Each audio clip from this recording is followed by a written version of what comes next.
По случай новата година, тук сме с Николай Василковски и доктор Бахрам Фирози от болница Света Анна. Ако си от тези хора, които си казват, това нещо на мен никога няма да се случи, аз ти казвам да си помислиш втори път, преди да хванеш в ръцете си пиротехника.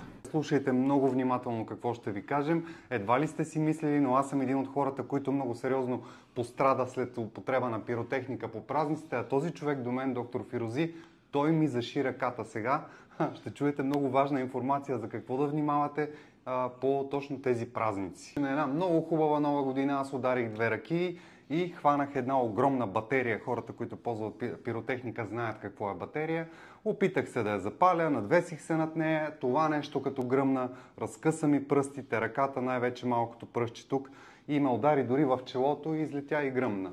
След това много бързо се наложи да посетя доктор Фирози, който всъщност ме закърпи. Наложи се оперативно лечение. Много често по време на Нова година хората използват пиротехника в домашни условия. Не винаги това нещо е безопасно.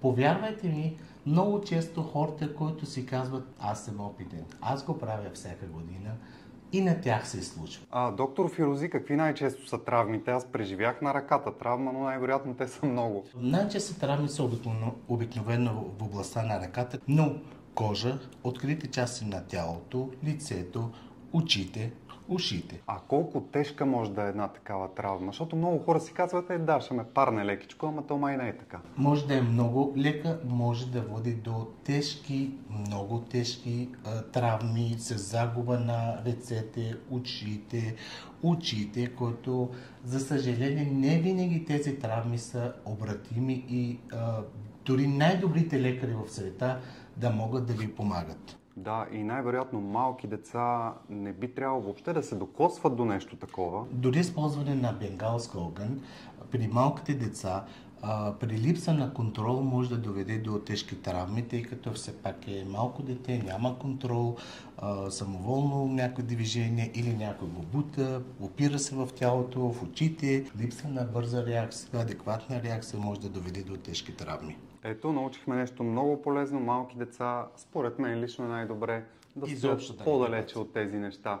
И ако случайно, все пак, използвате нещо пиротехническо, бъдете особено бдителни и задължително. Не го правете под въздействието на алкохол, което обикновено се случва.